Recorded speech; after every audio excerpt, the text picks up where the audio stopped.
On the 15th of August 2018, a Horizon Air passenger plane was stolen from Seattle Tacoma Airport. After air traffic controllers noticed an unauthorized takeoff, 2 F-15 fighter jets were deployed to intercept the aircraft.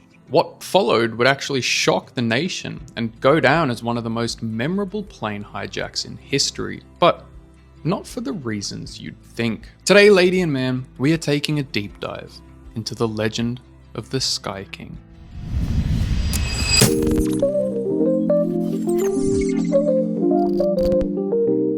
Before I start, this video delves into some pretty heavy topics involving depression and suicide. If you or anyone you know is struggling, never be afraid to reach out to someone for help. I've linked some services below. Richard Russell was born in Key West, Florida. He later moved to Alaska and eventually settled in Washington state. By the time of the incident, he was living in Sumner, Washington. People who knew him said he was easygoing and generally well liked. He called himself a beach guy who ended up living in the rainy Northwest. Richard worked at Seattle Tacoma Airport as a ground service agent for Horizon Air, a job that involved towing planes, loading luggage, and doing the physical behind-the-scenes work that keeps the regional flights moving. He'd been in the role for over 3 years, which meant he knew the layout of the airport, the protocols, and the aircraft inside and out. What's strange is, on paper, there were no red flags, no criminal history, no disciplinary issues at work, no documented signs of bad mental health. He was just an average worker in a pretty average life. But not everything was fine. In a short video Richard made and uploaded to YouTube in December 2017, just 8 months before the incident, he gave a little bit of a glimpse of what he was thinking. I can't actually find the original video, but I've managed to find some quotes from it. He said things like, "I lift a lot of bags, like a lot of bags. So many bags. It's a cool job though. I was born poor, but I don't want to die poor." It didn't really scream distress, but when you listen back, there's a subtle hint of dissatisfaction, like he was looking for more and maybe realizing he wasn't going to find it where he was. It can be hard to identify what someone is battling with inside, and dissatisfaction and the feeling of being stuck or trapped is probably one of the biggest culprits of depression and thoughts. But sadly for Richard, no one saw that in time. On August 10th, 2018, Richard showed up for work at the airport like he had dozens of times before. At around 7:15 p.m, he accessed a Horizon Air Q400 aircraft parked at a remote maintenance bay. The plane was supposed to stay grounded with no flight scheduled or crew on board. He rolled it out, faced it towards the runway, had a little bit of a mishap where the plane starts rolling away unattended, but still managed to jump in and get it started. As a ground service agent, he had legitimate access to aircraft and had learned how to operate the pushback tugs, but Richard had never been trained in how to start a plane, let alone fly it. And this raised huge questions later.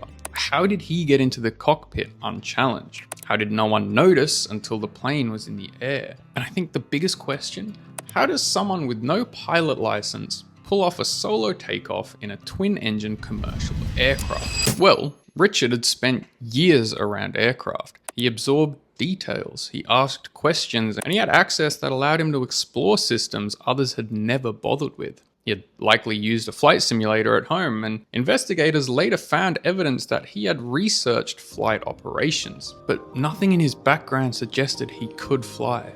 And yet, Richard flew.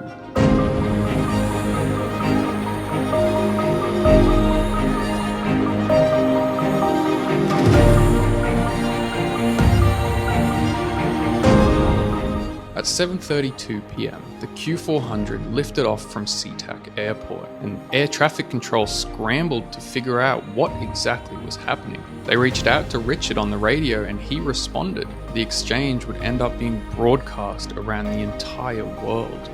I got a lot of people that care about me, and it's going to disappoint them to hear that I did this. I would like to apologize to each and every one of them. There was no anger in his voice, no panic.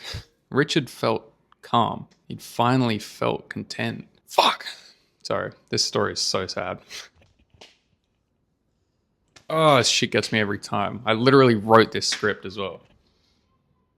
He made jokes. He talked about checking out Mount Rainier from the air, checking out the Olympics. He considered trying to do a barrel roll and then actually did a barrel roll. I don't think you guys understand how much skill it takes to perform that. The stunt, captured on radar and by onlookers, showed the 76-seat plane doing an entire loop, diving within feet of the water and then leveling out. And what's wild is pilots have since said that even fully trained professionals wouldn't be able to do that maneuver in that plane. Richard was really living up to his name. Military F-15 fighter jets were scrambled from Portland to intercept him, but they never engaged. Their job was to make sure he didn't crash into populated areas, and somehow he didn't. Despite his stunts, Russell actually kept the aircraft away from cities. He wasn't there to hurt anyone and didn't want to put anyone's lives at risk. At times, it sounded like Russell was sightseeing. Oh, hell yeah, it's a blast, man. I played video games before, so I know what I'm doing a little bit. But at other times, it sounded like he was saying goodbye. Just a broken guy. Got a few screws loose, I guess. Never really knew it until now. That line hit people hard. Richard didn't shout it or make a threat. He wasn't doing this for attention. It was simply just a matter of fact. Richard had already made up his mind. At 8:47 p.m., after flying for over an hour, Richard Russell crashed the aircraft on Ketron Island, an uninhabited wooded area southwest of Tacoma. The plane exploded on impact. The crash site was secured quickly. Federal investigators and military personnel arrived within hours. The FAA, FBI, NTSB, and the TSA all launched reviews. There were no traces of drugs or alcohol in Richard's system, no manifesto, no plan for mass harm. Just a man who found a way to express something in the only way that he felt that he could. The FBI concluded that Russell acted alone, and that the events was an intentional act to end his own life. They found no security breaches because he was security. He had legitimate access to everything that he used. News coverage exploded. Soon, he was no longer known as Richard. He was given the name the Sky King. On Reddit and Twitter, communities formed around his story, some offering sympathy, some romanticizing what he did, and others raising concerns about mental health and security. The aviation industry was forced to rethink how it handles insider threats. New TSA policies were introduced to vet ground personnel more thoroughly. More attention was placed on the mental well-being of airline employees, not just pilots and flight attendants, but also the ground crews, mechanics, and anyone with critical access. But outside of policy changes, the biggest impact was around him. People didn't forget him. There was something about the way he spoke during that flight. Casual, sad, honest. That stuck with people. He was so unserious about the situation. Nah, everything's peachy clean. Just did a little circle around Rainier. It's beautiful. I think I got some gas to go check out the Olympics. And yeah. He didn't rant, he didn't blame, he just talked. The Sky King serves as a reminder that the people you know, the people you love and who love you, aren't always as happy as they seem. Sometimes the people you least expect are the ones who need the most help. Check up on them. Rest easy, Sky King. It may seem difficult for those watching at home to believe, but Bebo was a warm, compassionate man. I got a lot of people that care about me, and it's going to disappoint them to hear that I did this. I would like to apologize to each and every one of them. Just a broken guy. Got a few screws loose, I guess. Never really knew it until now. It is impossible to encompass who he was in a press release. He was a faithful husband, a loving son, and a good friend. I think we're trying to do a barrel roll, and if that goes good, now let's go nose down and call it a night.